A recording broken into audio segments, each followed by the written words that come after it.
Hey, welcome back to the show. I don't know if you remember, but last week we talked in depth about inflation and the effect it could have on our retirement money. We touched on annuities, but honestly, with so many confusing takes on them, I thought we needed a little bit of help. So David Donhoff of Leverage Planners has the 411 on what annuities do and maybe if you should consider them. So let's go way, way back in time to begin with. So the earliest form of actual Social Security was in the Roman Empire, where the empire offered to pay out to the farmers' families something called a warrior's annua, and that's where the word annuity came from. It was a Social Security for soldiers if the family gave up their males of the farm to go to war and didn't come back. So all an annuity is a deposit account at an insurance company, and the insurance company then guarantees an income stream either immediately or at some point in the future. Now, you may have, many people hear negative things about annuities, and there's perfectly good reasons for that. A one size never fits all. And the annuities that are the most profitable for investment advisors and stockbrokers to sell are also the least beneficial for most people that buy them, which perfectly explains. But once again, one size does not fit all. And with the evolution of financial instruments, there's far better choices today than there ever was in the past. Well, I'm glad that you just explained that, because I know some people think that they could be dangerous or should be avoided. So I'm glad that you put that caveat there. How specifically would they help with funding our retirement and protecting us from inflation? When we look at our three financial families, remember our tortoise, our hare, and our snail, right? Yeah. So annuities are available from insurance companies at any three of these formats: the red line, the blue line, or the green line. Now, as you might imagine right off the bat, the one that most people talk negatively about are the red line annuities. These are also known as variable annuities. Yes, they can make money and they can also lose money, but more importantly, they're usually very expensive.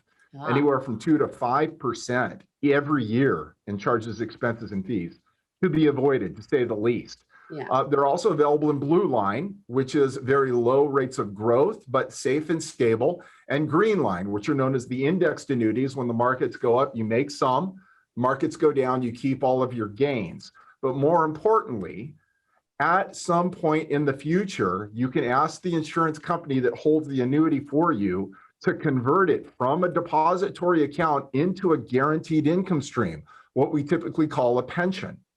So this is a private pension program. And with the green line type programs, you actually get a pension payout that continues to increase every time the stock market goes up, but you never get a decrease in your monthly pension when the markets go down.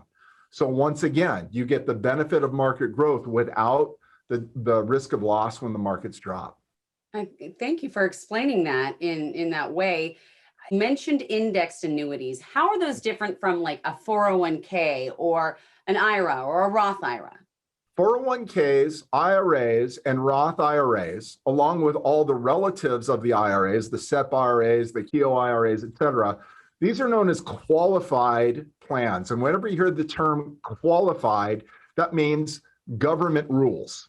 And so government rule plans give you a limited amount of safety net or a limited amount of tax shelter. Believe it or not, the government provides us with tax shelters, but they're limited, as you might expect.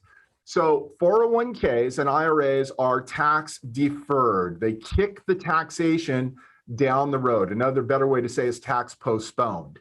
Roth IRAs, you pay the taxes right up front, but then the money grows tax-free and spends tax-free down into the future.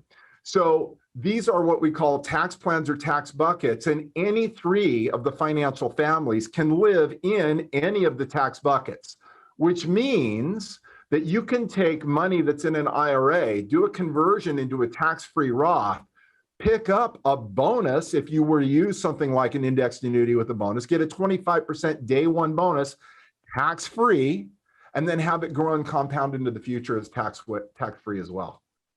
Wow. So is there anything else before I let you go that we need to know about annuities?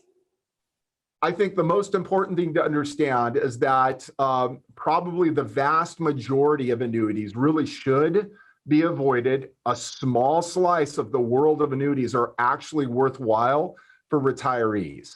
Okay. So that's, I think the high level that we should understand. Perfect. And that's why we count on you to help us make those decisions. Thank you so much, David. My pleasure. And to get in touch with David and the team at Leverage Planners, please call the number on your screen or visit the link on New Day's website. Well, many of us are getting those summer gardens planted. Up next, tips on how you can make your garden more butterfly friendly after this. This portion of New Day Northwest is sponsored by Leverage Planners.